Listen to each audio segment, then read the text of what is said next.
It's finally that time of year where you wonder if it's too early to bust out the Gundam Christmas decorations. Hey, what is up everyone? Welcome back to another review, and today I'm taking a look at this right here, the high-grade Universal Century HYAKU Shiki. Now this one is a little bit, well, it's not new, but it's not old. This is from 2016, according to the box right down there in the corner. This year I actually got around to watching Zeta Gundam all the way through for the first time ever, and I have to say I am an absolute addict now. It was, without a single doubt, the best Gundam show I have ever watched, so now I just want everything from it. So this is the time of year right here that I want to cut through all of the kits that I basically picked up during the year before the year ends, and this is one of them. Actually, I got a whole bunch of Zeta Gundam kits to look at, but I'm going to be starting off with this one right here. If you do find it a little bit hard to grab yourself some kits that came out in the past that aren't really available right now, you'll find them exactly where I found mine, and that is on Bajina. Throw a link down there in the description. Now let's get this built.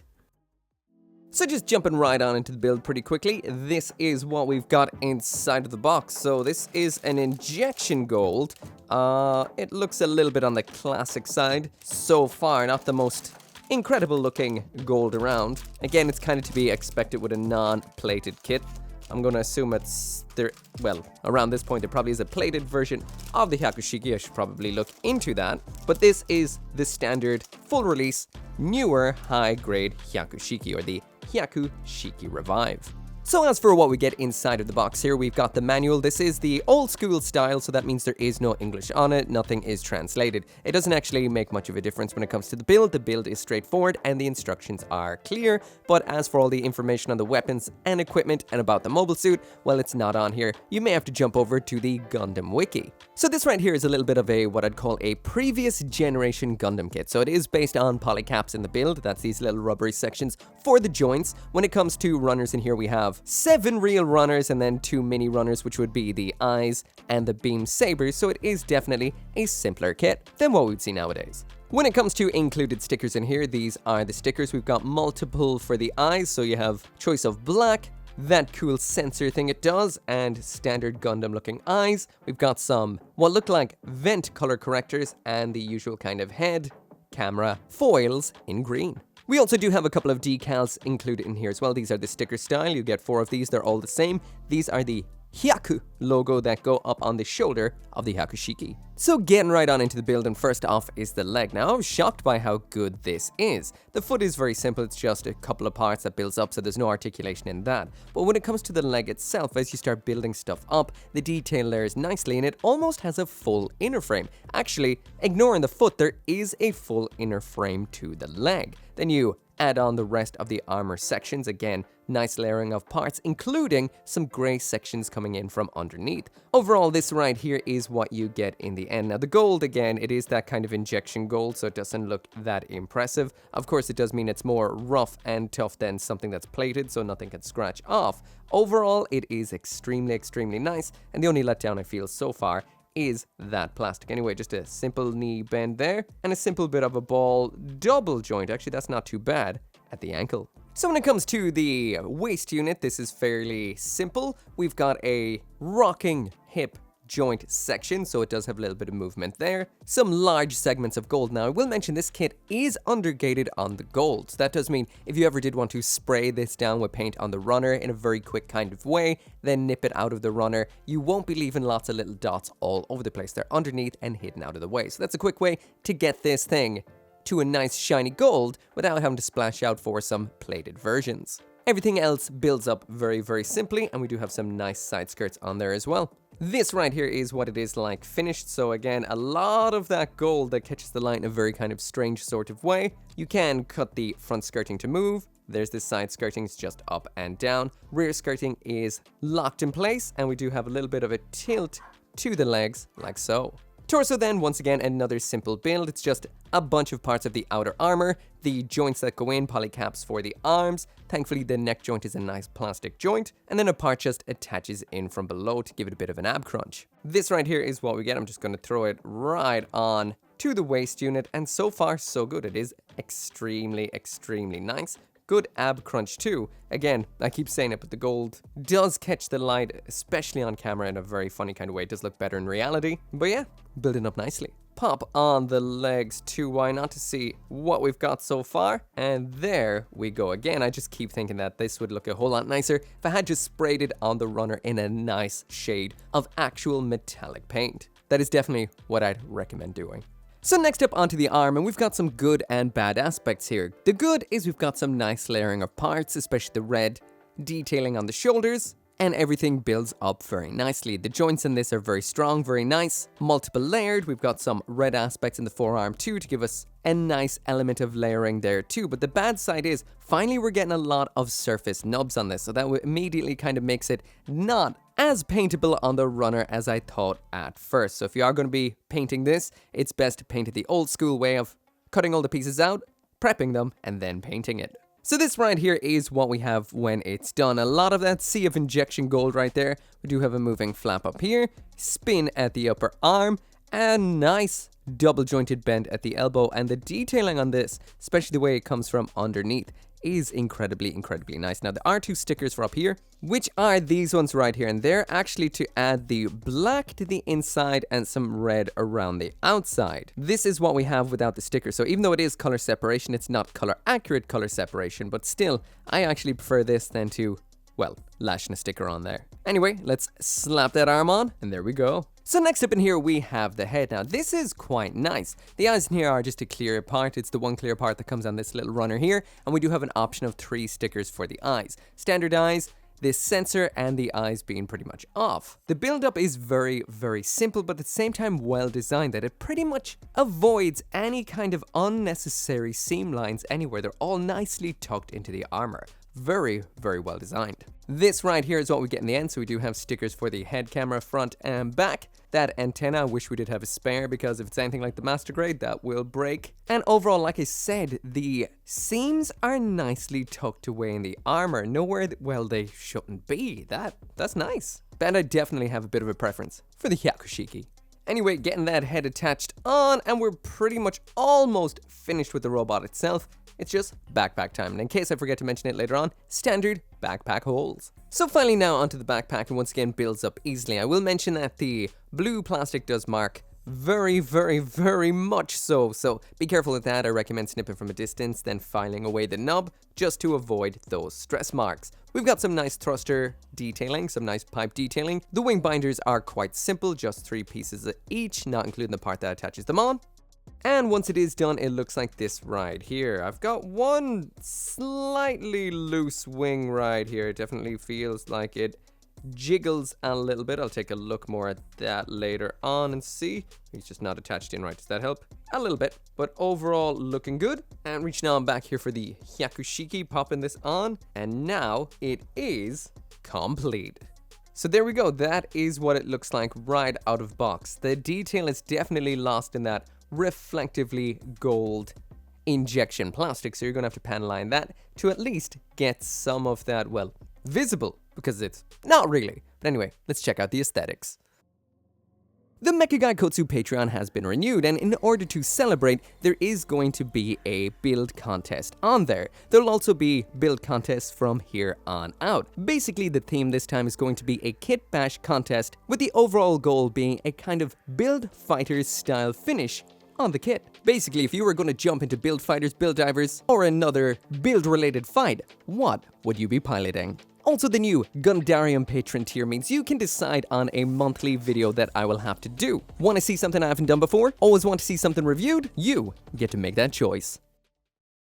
So anyway, that right there is the high-grade HYAKU SHIKI Revive in all of its glory. And I have to say, first off, I am super glad Bandai does not do this anymore. And you might be wondering, does what? Well, flashing back to the manual cover section, you can see that this looks nice and shiny, because, well, it is nice and shiny. In the middle, the pictures of it all are nice, glossy, metallic. Every single picture on this, even on the sides of the box, basically give you the impression that this is going to be a nice, metallic, glossy kit. Now, I just bought this on a whim after watching Zeta Gundam, never really looked into it at all, and just assumed from the pictures it was going to look nice, like the Master Grade 2.0 looks nice. This, however, looks like this. Now, I have this lit pretty nicely right now, so it mightn't be looking too bad, but this is just injection plastic, which, you know, is what it is, but The manual and the pictures kind of make you think you're going to see something else.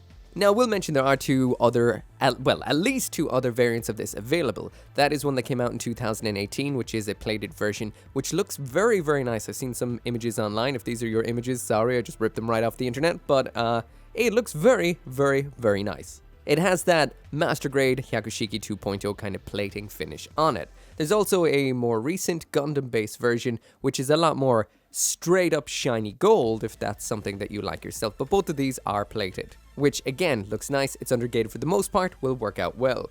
I'm actually shocked that Bandai will release a kit like this and not show any images of what it looks like just straight out of the box, on the box, or anything like that. They do nowadays. It will always show you an unpainted picture of the kit on the box, so they're just, well, not out flat out right lying.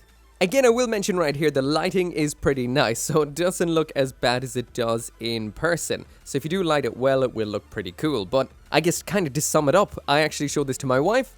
She was like, what's wrong with the color? It looks like the inside of a Butterfinger. It's just really weird. Now, I will mention I did panel line this ever so slightly with the fine liner style panel liners, just to kind of bring out some of the detail. I didn't want to use the pour type in case something here would crack, because it is an odd plastic, but honestly, this might be the version of this particular kit to buy only if you do plan on painting it yourself. Now, honestly, that right there is enough talk about the gold plastic. It is what it is, but the worst thing about it is the fact that it just detracts about everything else. So if you outright ignore it, this is an absolutely stunningly beautiful version of the HYAKU SHIKI. The amount of detail just molded into where it needs to be molded on this, the overlapping colors, the pipes, etc., all look fantastic. The face looks great, the armor paneling looks great. There's beautiful technical detail molded into a lot of aspects on this. The most impressive, of course, being the lower legs where there is no armor, it's just the inner frame sections right there. Again, looking phenomenal.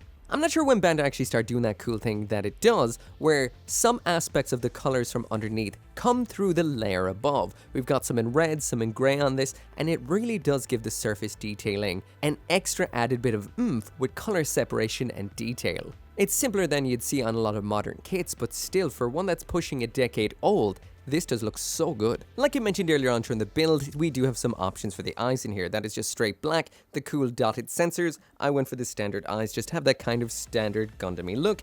And this right here is what it looks like with them attached. There is no raised parts underneath, so these are flat, but they still work out quite well. Great shade of pinky red. So jump into that full 360-degree spin so you can see every angle for yourself. Ignoring the color on this kit, this is absolutely phenomenal looking. The layering of parts is spectacular. Some parts that really do stand out to me are the shoulders, the forearms with that nice color separation, the red piping in the front, and the legs most definitely, especially down on the sides, with all of that nice technical detail inside the sides of the legs. Back in 2018, this must have been blowing minds because we definitely had a big mishmash of high-grade style kits back then, some good, some not so good. This was definitely one of the good ones. Holds up beautifully today, the only issue definitely being that gold, but then again, you might like it, and if you do, this kit is pretty much perfection. Finally, on to the size comparison. There it is side by side with two Oryx 78-2s, that being the high-grade Revive on the left and the real grade on the right. Beside the high-grade Gundam Mark II and the high-grade Zeta Gundam, that's the premium Bandai 0088 version. Beside a couple of newer Universal Century kits, that is the Zaku and the Gundam EX from Requiem for Vengeance. And beside a couple of random kits being the high-grade Hajiro Boshi and the high-grade Murasame Kai. So jumping on into the accessories, and it looks like Quatro Bajina has absolutely no need for defense, because what we've here is essentially the usual loadout minus the shield, with a little bit more offense. What we've got is a pair of beam sabers, a beam rifle, a bazooka, and we do have two alternate hands, which is something I always appreciate inside of a box. Now let's check them out. So first off in here we do have a pair of alternate hands, which is really nice. The ones I've had on so far are these ones right here. So these right here are actually really nice. These are a pair of standard fists, which are incredibly rare when it comes to gunpla. Just a pair of fists with no actual hole through them. So when it comes to high grades, these are something you never, ever see. Definitely happy about those. These are the only alternate hands, so that does mean we do not have any kind of widespread or dynamic style hands in here. When it does come to the options, these are just your standard square hole holding hands. Attachment is the same as usual. You just pop them in just like that right there. they hold in good. And when it comes to the weapons, we have a pair of beam sabers. The beams in here are yellow, which is a little bit rare again, and the handles are in a matching gold to the mobile suit. There is some molded detail in there, which might be a little bit hard to see, and we do have some interesting flared ends. Getting these attached is the usual way, so you just pop them on into the holes just like that. And, well, let's go reverse grip on this side just to test it out, and that is what it looks like. I think it's about time the HYAKU Shiki took the sky, so I'm just going to be using this stand right here. There is no stand included. This, as usual, is Good Smile Company's simple stand. This is the smaller hexagonal one. Nice front shelf, so it doesn't take up too much space. And getting it attached on is the usual way. This just shoves up into the booty hole, just like that.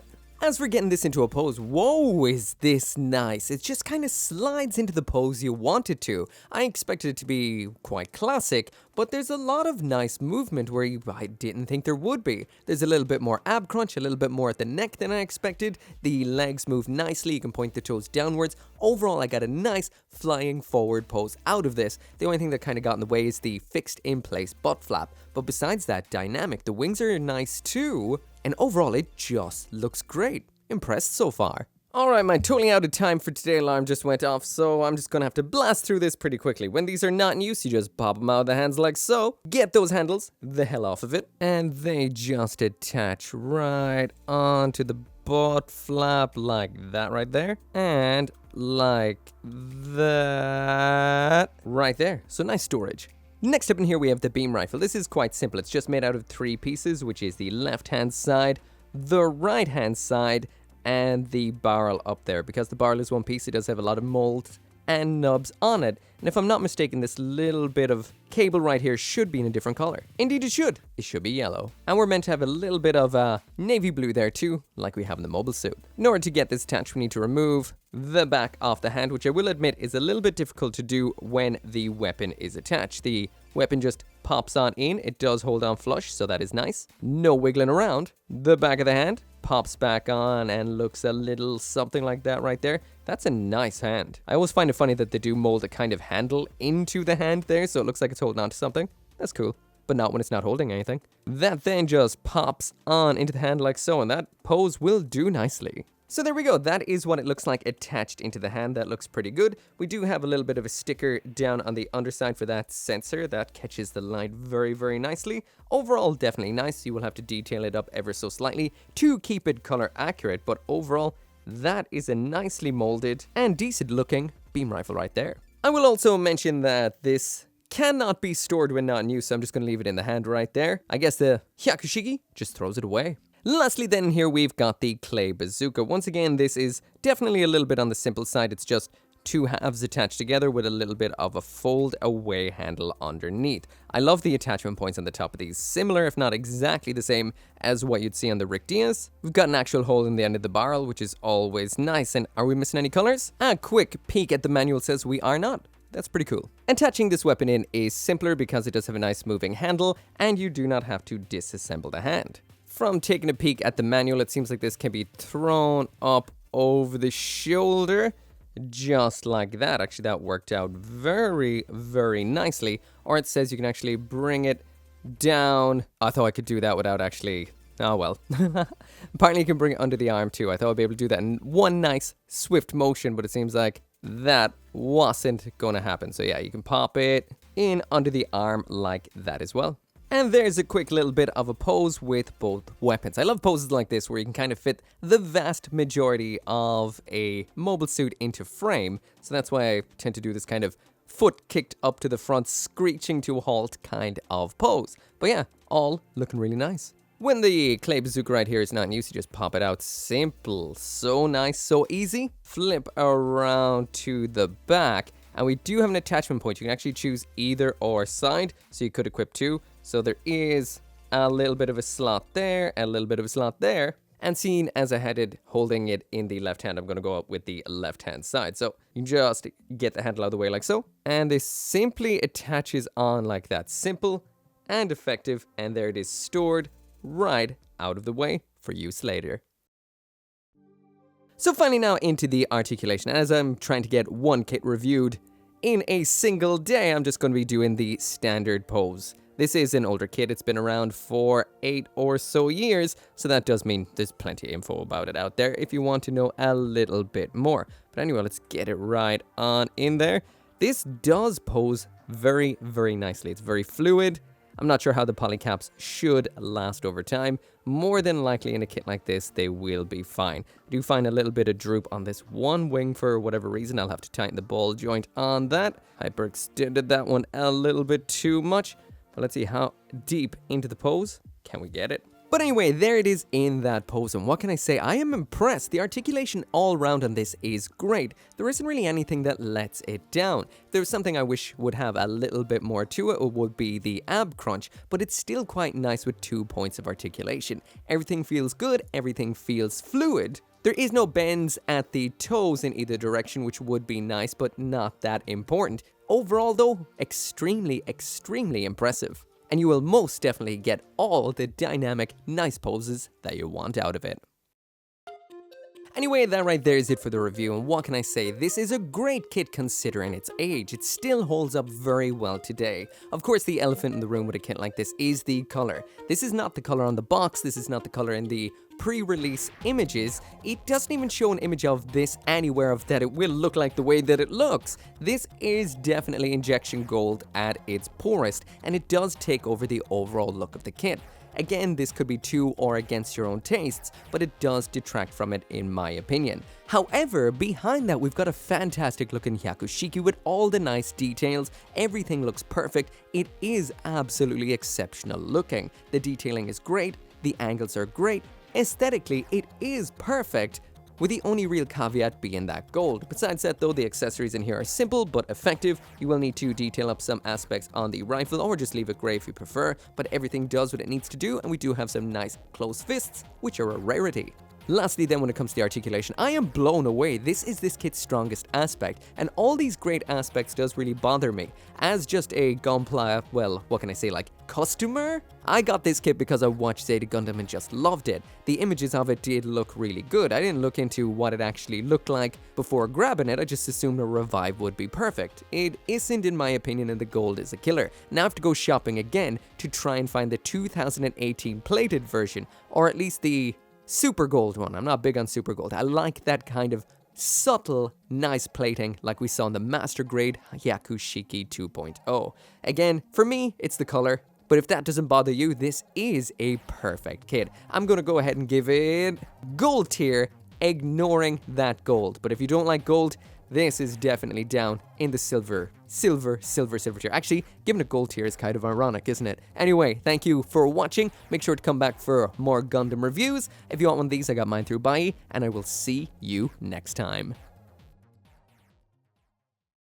Once again, I kind of finished this video right here without thanking each and every one of you guys for watching my videos. That makes absolutely everything on here possible. If you don't want to support more interesting videos or just to improve the overall quality of the channel, you can help out on the channel memberships and over on Patreon. Patreon is really what does fund any and all improvements quality-wise to this channel. So a special shout out to Abraxas, Caleb Engelhart, Joe, RG59061, ShadowWolf179, Van Fawn, and Scotty Thomas. Link to join the Patreon and the Discord down there in the description.